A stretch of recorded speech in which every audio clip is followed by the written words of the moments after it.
It's time for the UNX News. Extraterrestrials, time anomalies, dimensions, remote viewing, UFOs, UAPs, and USOs, ghostly encounters, abductions, Bigfoot, and more. Your end of the week news source for everything unexplained. Here is your host for the UNX News Podcast, Margie K.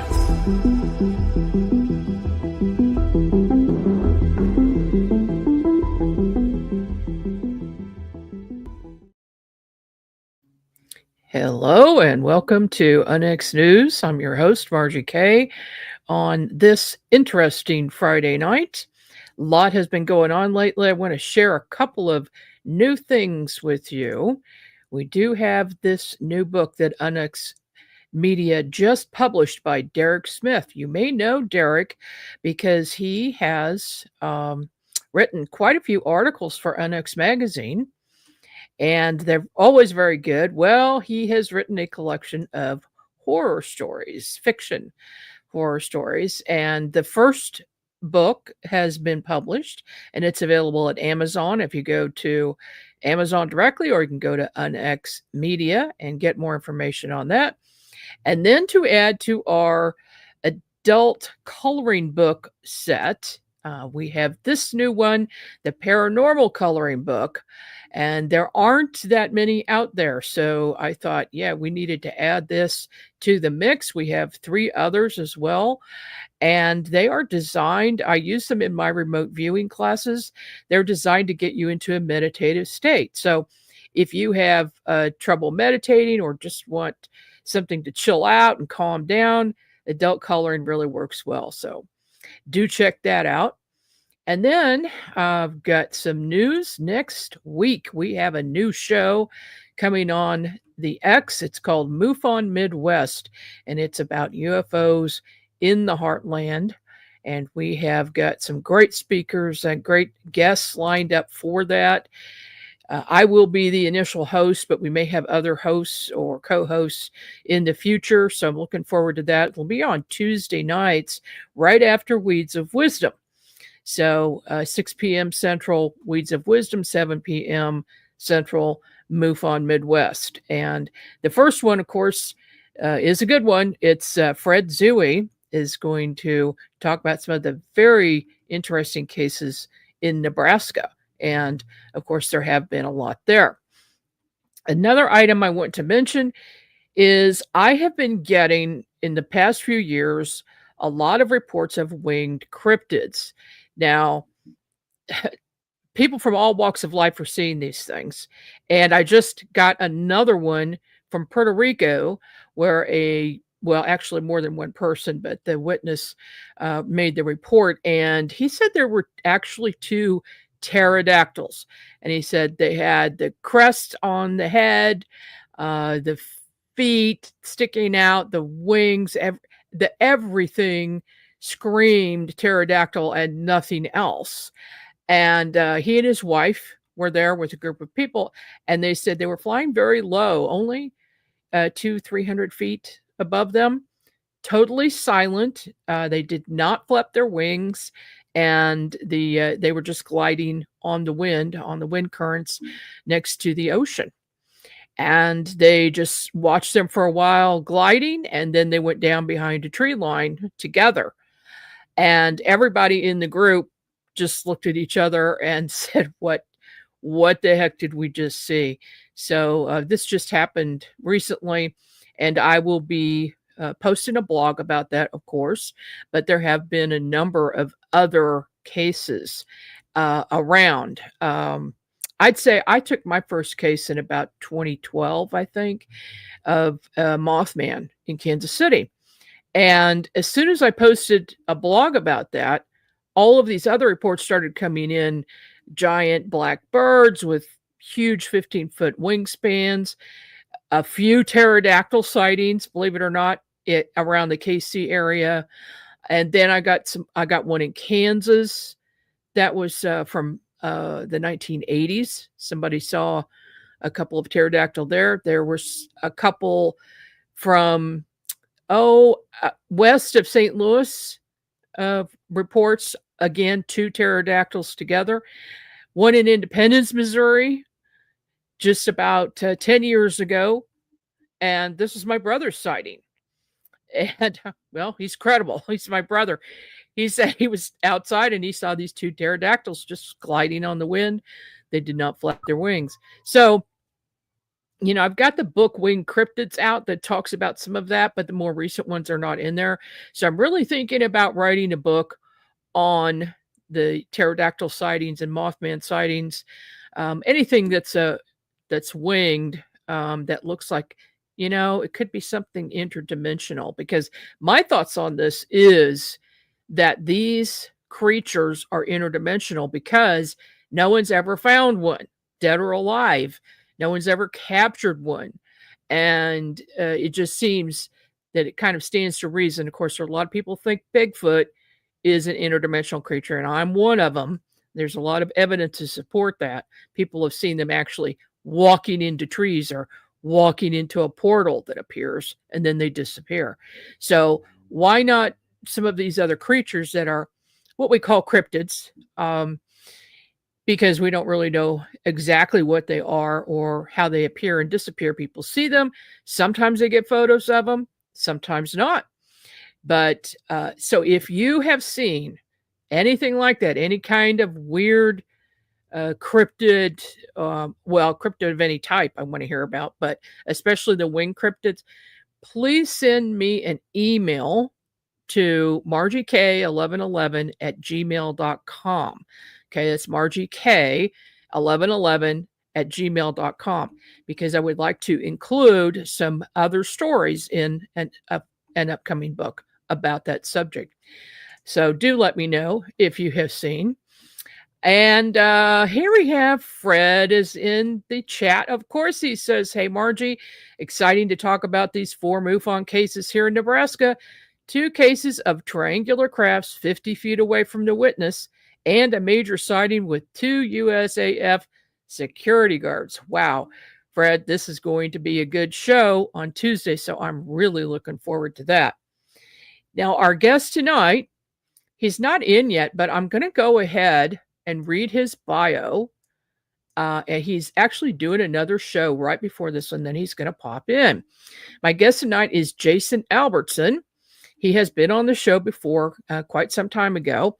He's a decorated U.S. Army veteran, seasoned investigator, and dedicated educator, known for his unwavering commitment to service, both on the battlefield and in the field of public research.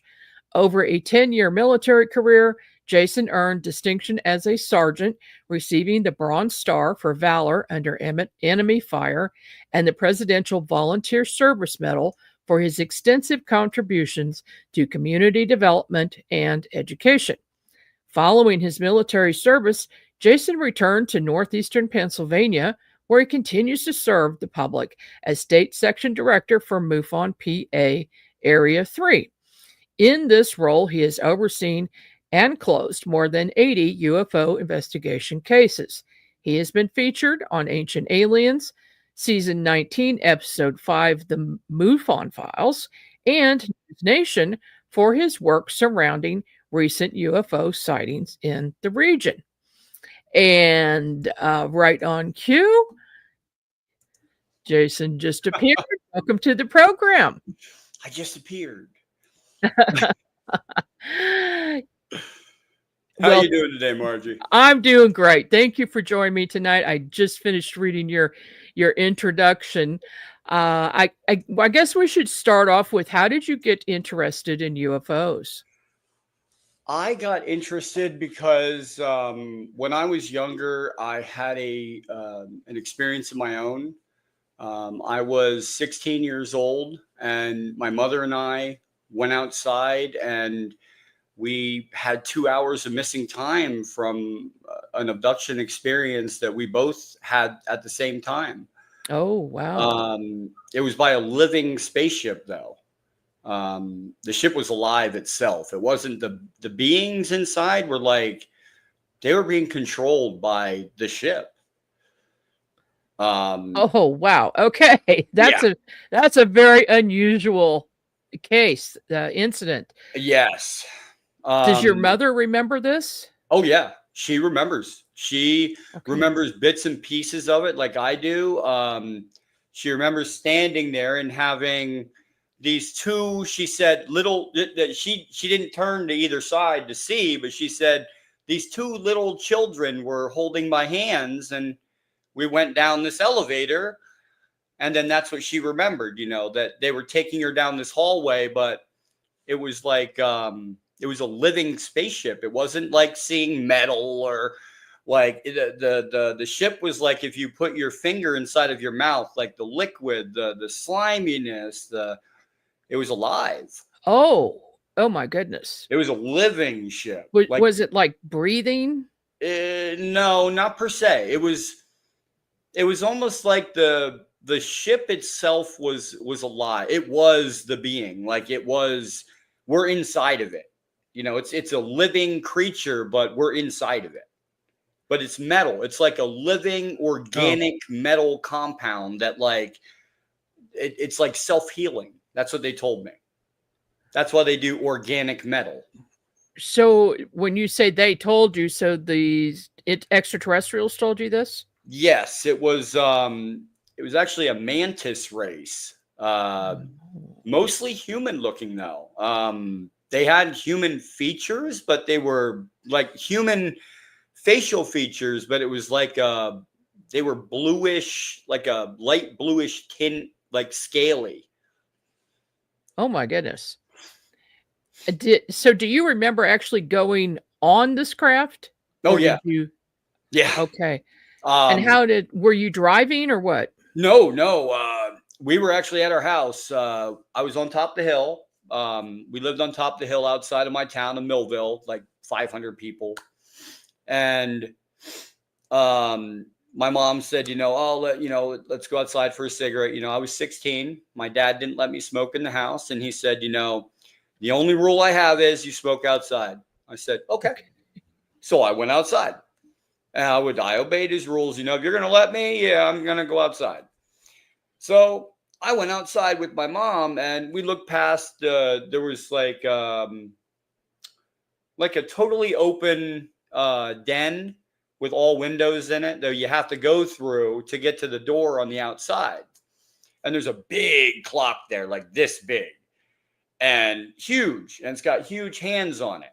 And as we're going out, we looked at it and it's 6:30. Like, great. I got 2 more hours. So I got to go to sleep, for school. So we're outside. The second I had lit that cigarette, I looked over and I was smoking and we looked over and I was like, oh, look, a helicopter. I thought it was a helicopter. It was a big light, but it was above the tree line, like about 3 miles away from me over the mountain. And it started shining this light down in the forest. I'm like, oh man, Mom, look. I started laughing. I'm like, I knew it. The sheriff, they're looking for somebody. The police, they're looking for somebody. It's a helicopter. Mm-hmm. I started laughing. I started pointing at it. And as soon as I started laughing at it, my mom looked over at it. It went from like 3 miles away to directly above us. Yo. All we saw was light. It was just this blinding light that was like, it didn't hurt my eyes, but it was blinding. Normally you see a blinding light, you're trying to squint and trying to make out I didn't have to squint. It's just like, it was blinding, but it wasn't. Mm-hmm. And it was energetic. It was like a charge to it, kind of like a tingly to my skin. Like static electricity? Kind of, yes. Mm-hmm. And then I remember, the next thing I remember, which these are bits and pieces that I have from doing hypnosis once. I did I think it's the Estes method. Estes? Yes, Estes method. Yes. Uh-huh. And I learned that when I went up, I was on a table, but it wasn't a table. It was like I was on it, but there was nothing there. It was see-through. I'm sitting there and I'm like, it's there. Like I can feel it, but it's not there. there's nothing there. Like, okay, so what am I sitting on? I jump up and I'm looking around, and this is what I got from my hypnosis. And I'm in this big room, and it's all like, it's really dark in there, but I see a light from like this hallway, and it's an open doorway. There's no door on it. It's just like this passageway. I'm like, okay, well, I'm going that way. I'm going to see where we're at. And I put my hand like around the corner like this. And that's when I felt the sliminess. And I'm like, oh.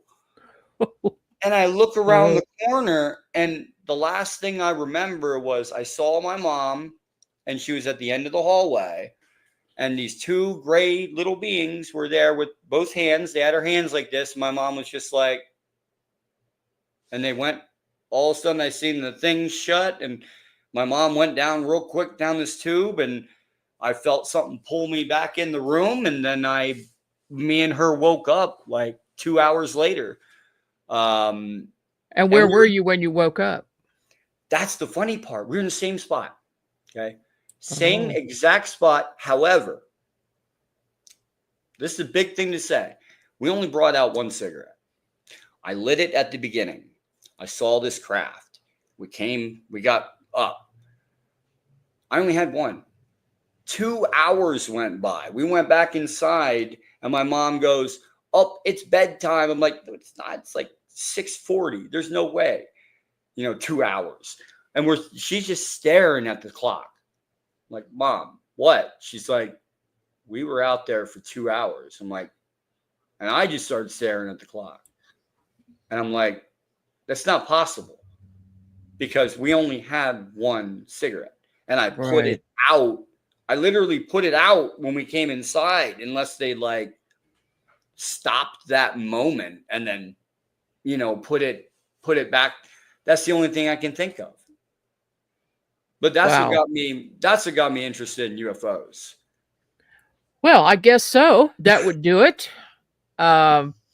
Did you have any experiences prior to that or after?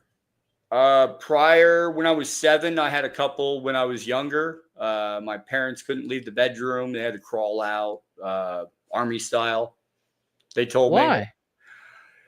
I got scared of this. It was okay. Did you ever see the newest movie of War of the Worlds? Not with Ice Cube, but the one with the eyeballs. They have like this. They have like this tentacle thing that comes out, and it goes through the rooms, and it looks around. It's like an eyeball. Oh yeah. With Tom Cruise. Yes. Yes. Okay. Oh yeah, that's scary. Now, 6 years old. This was 1991. I'm in my bedroom in Millville before we moved up to the hill. We're at this house in town. And this eyeball with a mechanical back to it comes out from underneath my bed, looks at me. I screamed my head off. My parents run in the room, and they're like, oh, you're just imagining things, blah, blah. I'm like, okay, yeah. Every night something happened.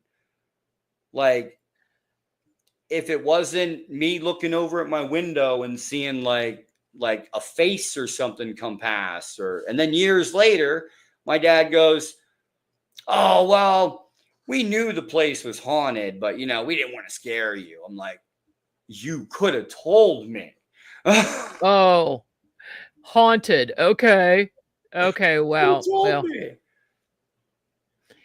it seems like people who have paranormal experiences also have UFO experiences and vice versa. Yeah, I've had my fair share, especially I had a couple experiences when I was in the military. I was actually in Iraq, and this is 2006 to 2007. So I'm in Iraq, and we're doing a mission, and I'm up on top, and I have the night vision on. And it's like this one area that we went through up near this Key West area was like the tip of the, let me think. southwest, maybe southeast, southwest. So southwest or northwest, I think it was northwest corner. Sorry, I'm trying to think of my directions here. Northwest corner of Iraq is Key West, and I'm sitting there wearing night vision goggles, and I see like this this swirling of this like sandstorm coming. And usually, we get down and we button up inside the trucks. Well, this time they told us, stay up, a little bit, see if you can spot anything out there. Maybe they're using it as cover or something. I was like, okay, well, I'll stay up. So I've got the night vision on. And I'm just seeing like these, I call them like dancing balls. I didn't know they were orbs at the time. I didn't know anything about orbs. I didn't know anything about, they definitely were not balloons because they went against the wind. They went, through the sandstorm and then out the other side. And I was like, what is that? Asked my commanders and nobody wanted to say anything. Like, it was always like when we went in that area, we always had something happen, but nobody wanted to talk about it. Did it seem like they knew something and didn't want to talk about it, or they just really didn't know? I'm pretty sure the commander knew. I'm pretty sure he knew beforehand, but he didn't want to tell us because we were security. He would have told us that what we were going through or what we might see. Who knows what would have happened to some of those guys, because they were trigger happy. And okay. Yeah, let's not go there. No. Well, in your time in the military, so you had 10 years. Yes. Besides that one event, did you ever hear of anyone else in the military seeing UFOs, or did you have any other encounters? I had a buddy of mine, secondhand knowledge, I wish it was firsthand, that was on a team with Blackwater. Blackwater is a hired contract team that you can hire to like guard assets. Not military wise. These are like industrial assets, like building supplies. If you're building a new base, you'd have like Blackwater go there first and clear it out first or something. They were like the ones that went out and did the missions that were secret and everything like that. Well, a buddy of mine told me that the whole reason we went to Iraq was not the fact of the oil. It was the fact that Saddam actually found an intact alien spaceship under his palace. Okay. And that's the first time I'm hearing that. He was going to excavate it. The U.S. did not want Saddam insane to get his hands on that technology and use it against the United States. Right. So what does the United States do?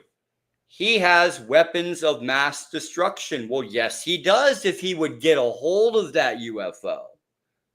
They weren't talking about if you read the fine print, it says, it doesn't say what we went in there for. It says weapons of mass destruction. That could be anything. Right. That could be biological, technological, chemical, nuclear. It was a broad range because they didn't want anybody looking into the actual reason. Wow. Okay. Well, I'm gonna have to really talk to you about more about that when we're off air, because that honestly is the first time I've heard of it. Surely somebody else is talking about that. My buddy says that they were a security convoy, and they were supposed to guard Blackwater around the area while Blackwater went in. He said he watched this truck back up over this hole and come back out loaded. Oh, really? Completely loaded up. It had something on it, but it had a huge black tarp over top of it after that. So they got something out of there. I don't know. Okay, I don't know if it was a ship or if it was alien technology, if it was But what I heard was it was an intact ship with no damage. It was like it was parked there. Millions of years happened. And then Saddam put his palace on top or somewhere near there. They were doing seismograms underneath the ground to get tunnels underneath the palace for escape routes. They found out it's under there. Then they started digging it up, and we found out about it. Now they have weapons of mass destruction. Interesting. Very interesting. Okay. Well, on that note, we are going to take a short break, and when we come back, we'll talk more with Jason Albertson. See you in a few minutes. The UNX Network presents a health and wellness spiritually based brand of hemp-derived CBD products made by Hopewell Farm in Harrogate, Tennessee. We apply our Cathara energy work with all of our plants and products. Our products made in small batches with only 2 ingredients of pure hemp, full-spectrum crude oil, and coconut-derived MCT oil. Third-party lab tested for potency and legal THC levels with 6 strengths of 1 ounce oil to choose from. Know what you're buying and get what you pay for from Hopewell Farm. Applied directly to a specific area, Hopewell Farm topical salve in 1 ounce and ½ ounce sizes made with pure hemp crude oil, comfrey extract, and all natural ingredients. Find the Hopewell Farm link and coupon code on the UNX Network website at unxnetwork.com. That's unxnetwork.com. The new book, How to Research a Haunted House by paranormal investigator Margie Kay and professional researcher Violet Wisdom, is now available from UNX Media. This one-of-a-kind book explains how to do research on a house with uncommon methods and resources used by historic home researchers, and how to determine who may be doing the haunting and why. How to Research a Haunted House can be used by homeowners, renters, investors, and it should be in the library of all professional paranormal investigators. Get this unique book at unxmedia.com or amazon.com. That's unxmedia.com or amazon.com.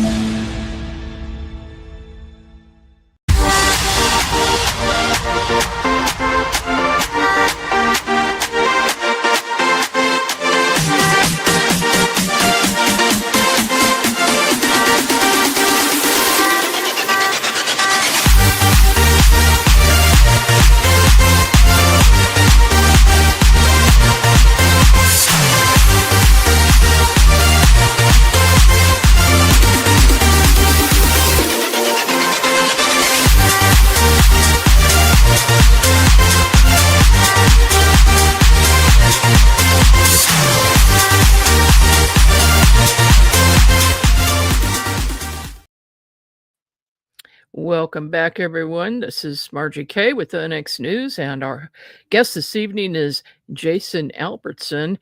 And boy, we are talking about some interesting stuff tonight, your own experiences, and of course, UFOs and the military. And I just found out something new to me anyway. How well known is this, Jason? Has anybody been talking about it? I'm the only one that's been talking about it. You're the only one. So far. I've told it on Spaced Out Radio. I've told it on your show, my show, and maybe 1 or 2 others, but not very many people have known this. But you have to read the fine print of why we went in. It doesn't specify. It just says weapons of mass destruction. That could be anything. Yeah, it certainly could. It certainly could. You know, one of the subjects that you sent me, and of course we named our broadcast this evening after it is, are UFOs a danger to the military? And are they? And why do you think so? They're a danger to operations that put them in jeopardy. And the way I say that is, you've got UFOs in the area, okay? Of course, you're going to send up fighter planes, right? But once those fighter planes are up in the air, that's an escalation. Not just from us, but you have fighter planes in the air. We're escalating now. So what do? They escalate. There has been unfortunate accidents of UFOs that have come dangerously close to planes, jets, military aircraft. And it's more the military needs to worry about it than civilian. And the reason being is the military is hunting them. Civilians are not. True. They're much more likely to get close and to have a problem. Obviously. Oh yeah, that would be the case.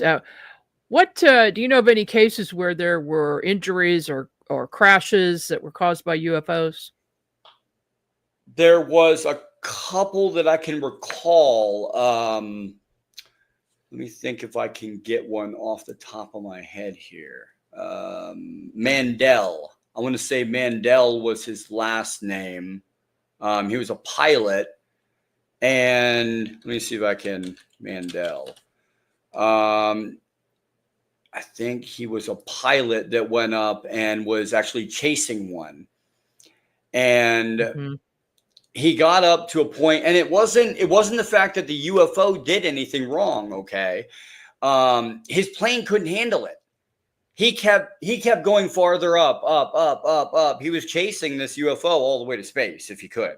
But eventually your plane can't handle it. So yes, they did label it as a crash, but it was more on, he could have turned around, but he wanted to go after this thing. So it's more like the military has to worry about their own pilots and their own, like, they're going to make decisions up there. It's going to put themselves in jeopardy just to get a kick out of it. And I know this. You've got military guys that go out there just to join the military, to go to war and, whatever else they want to do. Me, I was more like, I want to stop this from happening. It's not about that. But if you're in the military, it's all operational security. What is in your area of operations? And if there's something in there that they're having trouble identifying, they're always going to consider it a threat first. Once they identify it, then they can determine and downgrade from there. But it seems to me that it's always threat-based first before it's intelligence-based. I witnessed personally a couple of years ago, along with my assistant in my office, we heard a very loud noise, ran outside, and saw an F-18 fighter jet very low to the ground, maybe 200 feet. Oh, wow. Right above the trees, right next to my office, 100 feet away from me. Okay. and as it came by, it turned sideways. So it goes from this to this, and it's going south, headed south.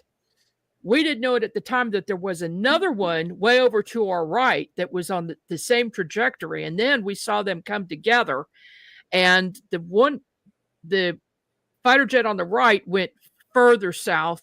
The one on my left was turning, and maybe it was about a mile away by the time it got in front of me. And at that exact moment that it was right directly in front of us, directly south, there was a UFO underneath it. And it was huge, silver, but also sparkly, very sparkles with multicolors. Oh, and wow. It was just going back and forth, back and forth, back and forth, super fast. That before. And we're just dumbfounded, totally dumbfounded. Yeah. There was not one newspaper account. Nobody reported it to MUFON. I didn't see any reports in the National UFO Reporting Center. With all of these in the middle of the day, okay? Middle of a busy working day, and nobody reported this. What do you think? What do you think? And there were definitely fighter jets fighting it, trying to catch it, but there's no way they could have caught it. 90% of the time, it gets shut down by the nearest military base in that area. And what I mean shut down is the news media is going to contact them and say, oh my God, all these people seen flying stuff. And they're going to contact the base, and that base is going to go, nah, that's just some weather balloons we released, man. And that news reporter is going to be like, oh, it really? And then they're going to dismiss everything, even though sometimes, like when the drone stuff happened, some of that was our technology, but most of that was artificial. It was not technology that we could do right now. But to muddy the waters, they threw up everything we had that was technology because they didn't want us to find out and hone in on the real ones that were up there. There were thousands of them. You got to hone in on one that's unusual. You know, there's a bit of a speculation there. So, well, where you are in Pennsylvania, did you see any of those drones? Yes, actually, I investigated one in Mount Pleasant, Pennsylvania, that was over someone's house that was a bus size. Oh. She had sent me a video to MUFON, and it was as big as his bus, and it was the tail end of it that she got, and she caught it, and it was flying away. And I'm looking at this thing, and I'm like, oh my God. I'm like, that is not a commercial drone because it's a bus. Like it literally looks like the size of a bus up there. I mean, yeah, I know somebody will say you need three points, viewpoints to accurately make an observation on the size of an object. So I count the trees, and that it being tree level almost in the video, and that's what I count as the actual location based on how big, or to make an assumption on the size of the object, because other than that I would have no basis for the size. Was there any sound? No sound at all, which was very weird. It had strobes on either side, but they were not FAA regulation strobes on the sides, like you would say on planes. It was like you said, like that you saw, where it was different colors going across like this, but it was only two different colors going across like this, like one side to the other. Just one and one. Just over here would be one, over here would be one. Okay. And you go back and forth, left and right. And something was trying to mimic what drones should look like, and they didn't get it quite right. That's another thing that I think there's so much out there that we're not entirely sure about, because they did. As soon as there was one mystery object somebody saw, they threw up a bunch of military drones. They threw up a bunch of like high-tech equipment, and they said, well, this will muddy the waters so people don't see and hone in on the unusual ones. Well, I haven't heard any final consensus on what those things were. What are your thoughts on that? My final thoughts on that are that there was a mass event that the military knew about, that they didn't think was going to happen, but they were ready for. And as soon as, now, I want to make it clear to people that there is a newly, which nobody probably knows, but they will look now.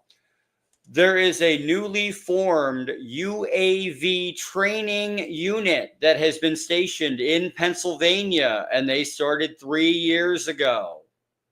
Oh, really? That's interesting. Toby Hanna Army Depot. There is now another section onto that. They have the Air Force Air Squadron UAV training unit up there now. And that started 3 years ago. So I wonder where all these UAVs came from. Well, that's good to know. I didn't know that either. I'm learning a lot from you tonight. Pennsylvania has a history of UFOs, of being one of the major hotspots in the United States. Do you have any ideas about why that is? the biggest thing that I've come to realize about energy, magnetical anomalies, energy lines, and crystalline rock structures. Okay. Now you're looking for quartz, you're looking for crystal because it holds a high vibration. So at that point, you're also looking for crystals in an area with high vibration with a huge magnetical anomaly. You can get them through the USGS, the U.S. Geological Surveys. They do magnetical surveys of the United States, and you can look up a map of the magnetical anomalies of all of the U.S., and you could see all the purples and pinks and reds and like certain spots, and you're like, that's where the magnetical anomalies are. But then post all the UFOs, they're all around those areas. Do you have some particular places in Pennsylvania that are more prevalent for UFO sightings? Most of them happen around the mountain area, around Appalachian Trail area, southern Pennsylvania, mostly mountains.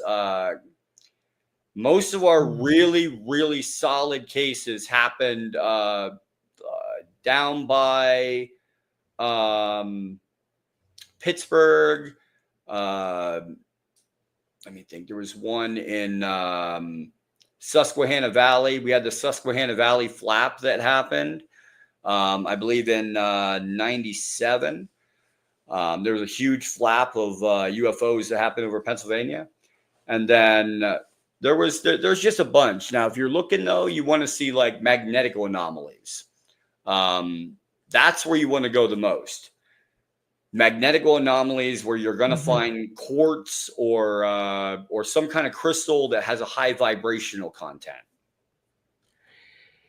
Well, I think there must be a connection to that as well. There are some locations in South Missouri and Arkansas where there's a large amount of crystals, and also coinciding with that, large numbers of UFO sightings. Of course, we can speculate what that's for. It's energy for their propulsion systems or whatever that might be. But it is a perfect energy source, Margie, because if you take an underwater river and you run it through an underwater mountain or underground and under a mountain, and it's got a vein of quartz all the way through it, and you have a pressurized water system, it's a quasi-electrical effect. You're creating electricity through the pressure of it going through that quartz. Yeah. And then, of course, quartz magnifies energy, amplifies it. All right. Lots. What military training taught you about unknown threats? Say the biggest training that I got would be the just when I was in the military. It was all about you need to know your enemy before they know you. And I'm not saying UFOs are the enemy or anything, but if you want to know them, try to put yourself in their shoes. That's what I learned in the military with intelligence work. Okay. You put yourself in their shoes. They are coming from millions of light years away, even if they're not, if they're coming from somewhere, not from here. Or maybe they are inner Earth, who knows? But they have better technology. They have better resources. They seem to be more loving, caring than us. So it's like the intelligence factor. That's where it gets me, because that's what got me into what I'm doing now. Like at the end of my career, I was in the 204th Military Intelligence Aerial Reconnaissance Battalion. And it was all about intelligence, but that's what got me into the UFO topic, because I'm like, I put myself in their shoes, and I'm like, they came here all this way. Why would they want to hurt us if they came all this way? You know, they want to see us more than they want to hurt us. Mm-hmm. You know, they want to, I guess, like, show you a different road to go down than what we're doing now with the weapons of mass destruction we have. You know, Exactly. It's too much. And who knows? They might have went through the same thing on their planet, and they're coming down here going, Mm-hmm. dude, come on, look what we just did. Yeah. Well, there are some people who have had contact with extraterrestrials. And so that brings me to your Project Contact deep dive. What is that about? Project Contact is the new organization that I'm a part of, and they wanted me to come on as the lead field research officer for them, to make sure that all the research in the field was done ethically, morally, and I would make sure that 100% of the information, the documentation, videos, pictures, and any other documentation is being put out. It's not being held back. It's not being, because that was my one speculation with joining. I said, I will not hold back information. And they said, good, we don't want you to. So the public is going to have access to this? 100%. It is, we are doing the first ever, which it's almost complete now, the first ever technology-assisted consciousness exploration program. All right. Please explain further. Now, a friend of mine has created a device. I call it the Magneto helmet, but he calls it the assist, the machine assist. Within this machine assist is you have magnetical brainwave entrainment devices that is on both sides of the helmet. Okay. You have 240 BP of that is all around. That is red light energetic state. And you also have inside the helmet, you're also having, at the same time, you're having your HemiSync audio tuning that is tuning your brain to one frequency, left, right. Okay. So the machine is basically an assist to mold your brain waves into a single coherent strand, and then meditate from there using, it'll be just a headset, helmet, it's all built into it. And it's my buddy has tried it out once already, and wow, some good results already. The purpose is to make contact? Yes. The purpose is for assisting.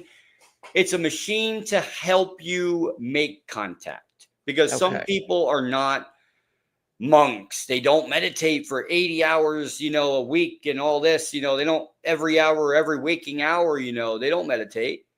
This is a machine that will be for everyday people that they could put on to help them retrain their brain waves to make it easier to make contact. Mm-hmm. Yeah, it seems like it's putting them in an altered state of consciousness fairly easily, which a lot of people do have trouble doing. And I teach remote viewing, so I understand a lot of my students have trouble with that. Yes. And, there are various methods, but that seems like basically a shortcut. Yes and no.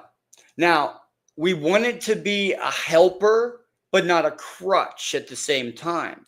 Mm-hmm. So my feelings on this would be more, I wouldn't give it to somebody who Joe Schmo down the street and says, hey, I've done nothing, in my whole entire life, and I just want to try it. You might not have a good experience.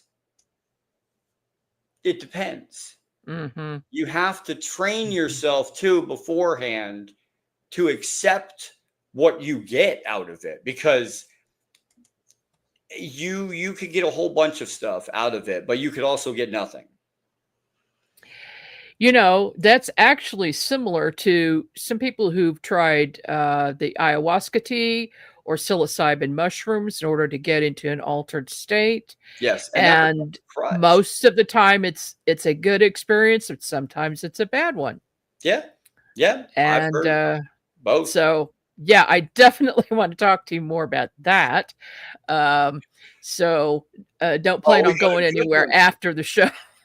I'll be we will be up in can't tell you the dates, but I'll just say September, October. I will be doing our first field exercise with Project Contact for a 5-day expedition at Mount Adams, Washington State. We're doing an underground, we're doing caves, we're doing magnetic anomalies, calling, CE5, and we're testing out our equipment. Wow. Sounds like a little bit of everything. It's going to be a big one. Real big. Well, you should have good luck then. I'm hoping so. I really am. Mount Adams has all been active, like around there. Mount Rainier, Mount Adams, they've been having these small little earthquakes happening. Do you think that now that you brought that up, we've had some earthquakes recently and a really big one recently, had a small one in Missouri today. Do you think that there's any correlation with UFO sightings and earthquakes? Yes. If the planet when the planet's in trouble, they usually come. And I have a couple videos that everybody says, oh, it's AI, it's AI. I was like, no, that's not AI. This asteroid is coming in. And it looks like it's going to hit Mexico City. But this little dot comes up. This little dot. It just like blinks in. And the asteroid goes, whoop, and it goes back up like that. And I'm like, did I just see what I saw? Right. Like they're here. I think because of the I think because the volcanoes are waking up, it's going to be a new era in Earth. It's the new time period. We're shifting into a new phase on the Earth. Mm-hmm. And this phase is either going to be extremely good, extremely bad. That's why everyone has to push as much as they can for correct disclosure. Not just disclosure, correct disclosure. Yeah. Fully truthful and accurate. That would be great, wouldn't it? Exactly. And that's what I said, Margie. That's the first thing I said. Project Contact, when they came to me, I said, I have no problem with that at all. I'll sign whatever you need me to. However, I have one thing. Everything is open. I don't hold anything back. Once it's verified, it goes out. Very interesting. Where can people find more information about that? I'll send you a link, Margie, to the Project Contact Vertex Foundation. Okay. We are they are a nonprofit that we go under for Vertex Foundation, and they are about learning, innovation, and pulling together resources to better help the planet. Energy resources, fuel resources, alternate power sources, anything you can think of. We even have they have their own fabrications lab as well in California. So, great. Yeah. So we're Okay. all set and ready to go. And where can people find your podcast? My podcast is on YouTube and LinkedIn, and it is called Galactic Family Podcast. And usually Okay. we do meditations, and I have a huge amount of different guests, different backgrounds that came on. Actually, right before you, Margie, I had Glenda Dawson on my podcast from Glenda's Dragon Inspirations. She does. She's a Grandmaster Reiki and does energy work and healing. Oh, awesome. Yeah. Sounds like someone I would like to talk to myself. Oh, she is awesome. I'll connect you with her.